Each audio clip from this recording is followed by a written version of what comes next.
Petro na Johani vakaenda kutembere, nenguva yepfumbamwe, nguva yokunyengetera.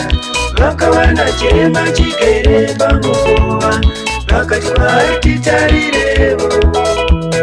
Petro na Johani vakaenda kutembere, nenguva yepfumbamwe, nguva yokunyengetera.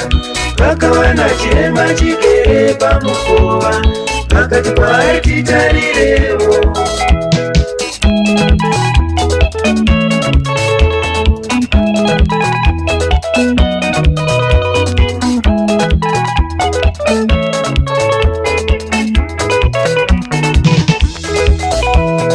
Chirema chichiona varume vaviri, chakafunga kuti zvimwe ndichapiwawo mari.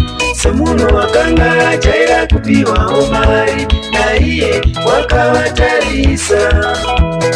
Chirema chichiona varume vaviri, chakafunga kuti zvimwe ndichapiwawo mari. Semunhu wakanga ajaira kupiwawo mari, naiye wakavatarisa.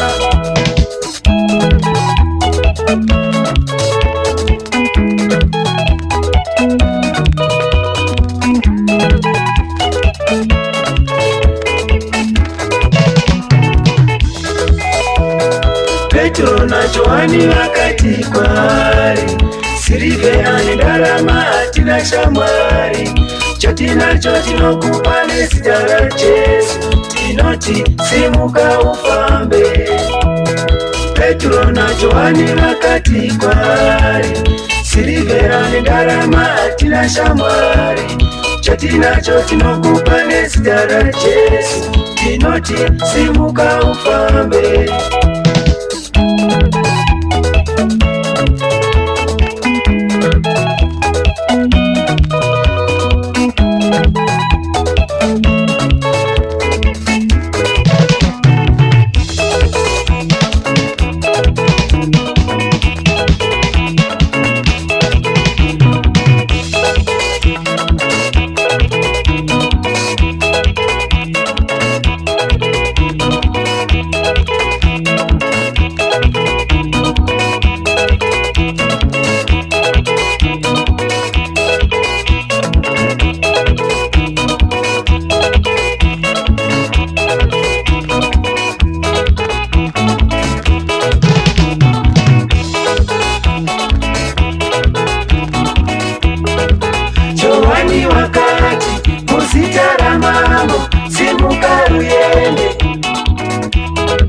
Johani wakati muzita ramambo, simuka uyende. Petro wakati muzita ramambo, simuka uyende. Petro wakati muzita ramambo, simuka uyende.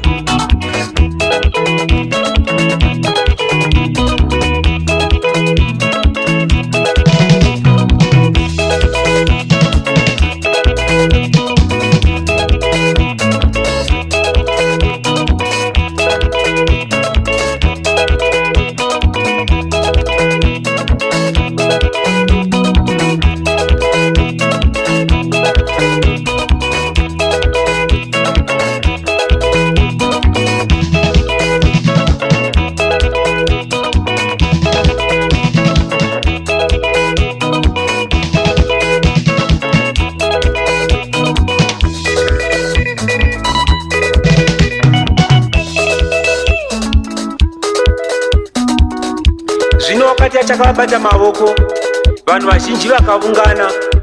Petro akati kwavari, nhai varume vaIsraeri, mashamiswa neiko pamusoro poyuyu? Ko munototarisisa mukadai neiko?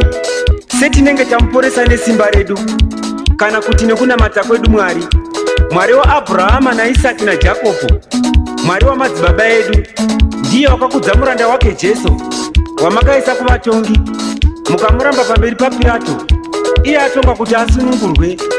Zita rake ndo raporesa munhu zvakanaka kudai pamberi penyu, uye kutenda kwake ndiko kwamuporesa.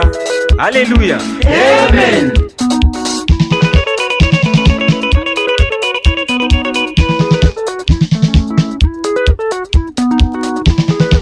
Johani wakati muzita ramambo, simuka uyende.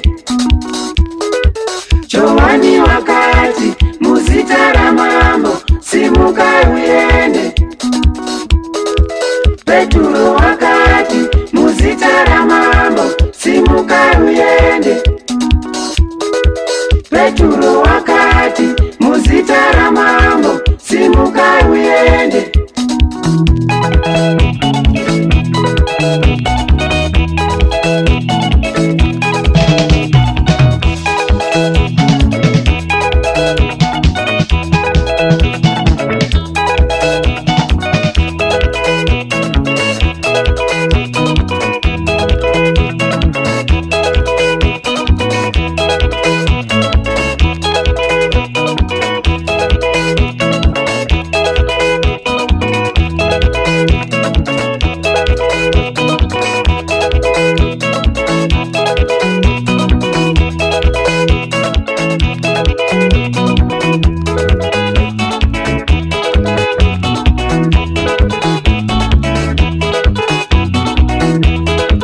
Johani wakati